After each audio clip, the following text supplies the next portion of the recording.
Are we just simply seeing a Labour government? Labour have always been backed by the unions, had relations with the unions, therefore are going to smile at the unions. Well, I mean, I think you can make that argument traditionally. I think that this Labour government is not one that has, there's big unions like Unite that didn't endorse them.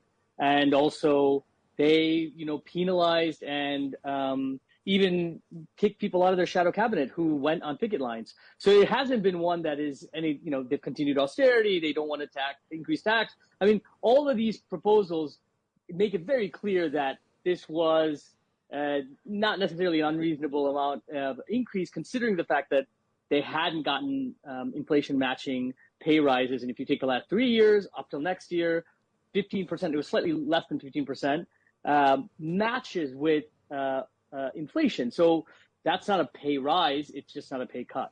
If you look at the argument that ASLEF would represent rail train drivers and Mick Whalen and then Mick Lynch, who represents RMT, so other workers on the rail lines, the consistent argument they made was that the government had the power. This was when the Tories were in power.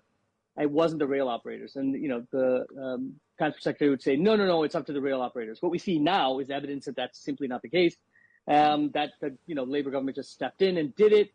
And so what that tells us is that there was a kind of way to sort of pass the buck onto these private rail operators.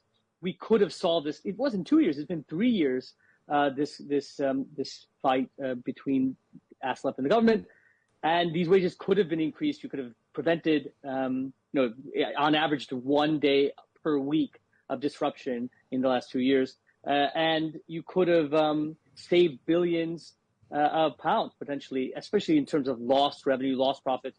So what it tells us is that this could have been solved, but there was a kind of ideological commitment to not give in to rail strikes or rail operator train unions demands. And so it seems very clear that that was a kind of ideological position of the Tories when they were in power.